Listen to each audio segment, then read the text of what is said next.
Algo hace especial a esta exposición. Todas las fotos están hechas con un teléfono móvil.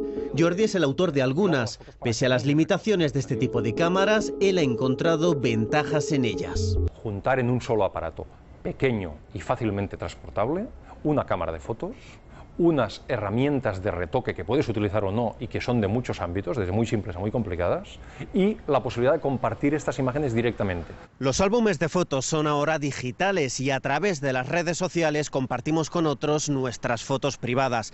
La red social con más éxito en fotografía es Instagram, que nos permite además editar las fotos con distintos filtros. Hoy en día ya hay 13 millones de usuarios en esta aplicación.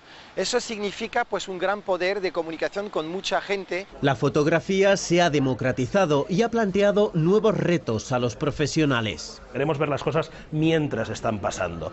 Eso provoca que los fotógrafos profesionales no puedan llegar con tal rapidez y hay que generar un nuevo discurso y la fotografía profesional se tiene que adaptar a explicar las cosas de otra forma.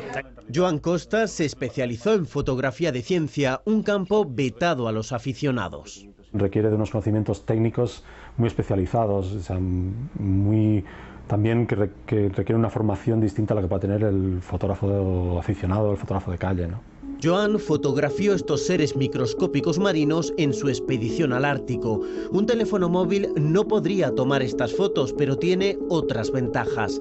Nos permite desarrollar nuestra creatividad y compartirla con otros. Algunas fotos colgadas en Instagram llegan a tener miles de seguidores.